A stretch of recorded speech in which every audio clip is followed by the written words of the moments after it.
In the frozen lands of Manchuria, traces of a horror buried in the shadows of history still remain. Unit 731, a secret unit believed to have conducted inhumane research, was long a taboo, officially unspoken.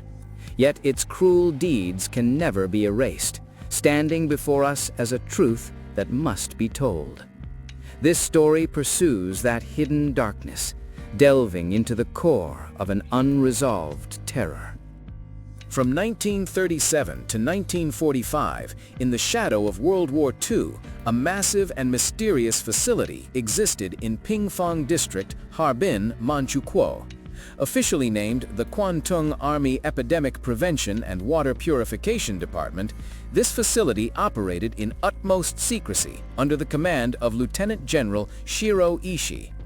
What exactly transpired there remains largely in the dark, with official records offering little explanation.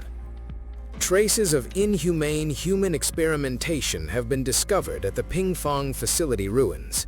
Thousands of people, referred to as Maruta or logs, were stripped of their human dignity and treated as experimental material. This was not merely military research. It appears that a malice beyond human understanding intervened there. The true horror that unfolded deep within this facility is beyond imagination. After the war, the Japanese government long denied the very existence of Unit 731 and sought to conceal its activities. However, through the Khabarovsk trials in the Soviet Union, testimonies of former members, and recently discovered official documents, the lies have gradually been exposed. The public was led to believe it was a unit for epidemic prevention, but the truth was the exact opposite. They were developing weapons that humanity should fear most. The mastermind behind this horrifying plan was Lieutenant General Shiro Ishii. Publicly, he presented himself as an expert in epidemic prevention, but behind the scenes, he spearheaded brutal experiments that transcended human ethics. His twisted scientific curiosities sacrificed countless lives, engraving one of the darkest chapters in human history. Perhaps what lay beyond his cold gaze was the terrible conviction that anything was permissible for the sake of victory. The true purpose of Unit 731 was the development of biological weapons. Terrifying pathogens like plague, cholera, anthrax, and typhoid were researched as weapons, and their infectivity and lethality were directly tested on human bodies. In the name of cold science, humans became living test subjects, and the horrors of disease were recorded as data. Records also indicate that the bacterial bombs they developed were used in mainland China.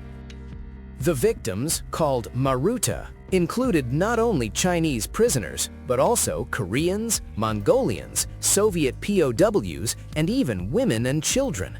They were subjected to unimaginable suffering, such as vivisection without anesthesia, frostbite experiments, pathogen infection, and limb amputations. The estimated number of victims ranges from several thousand to tens of thousands. What despair must they have felt, stripped of their human dignity and treated as mere materials?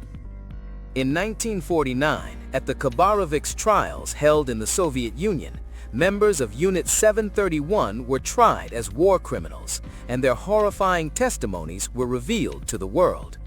This was conclusive evidence that contradicted the Japanese government's official stance.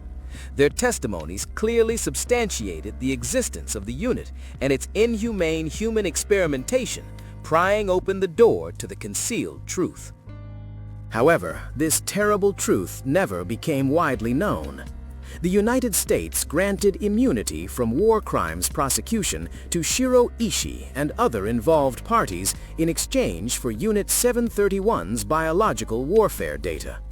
As a result, many perpetrators went unpunished, their crimes buried in the shadows of history, and the pursuit of truth was intentionally obstructed. Just before the end of the war, Unit 731 thoroughly destroyed its facilities to erase evidence. However, its traces have not completely vanished.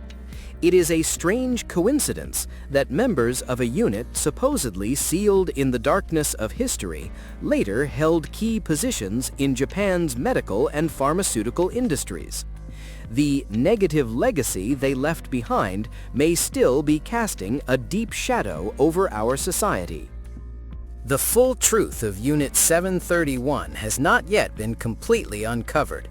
The countless victims' grievances remain unaddressed, and many perpetrators have never been held accountable.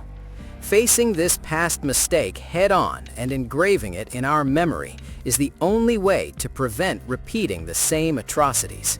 What does this dark history truly ask of us?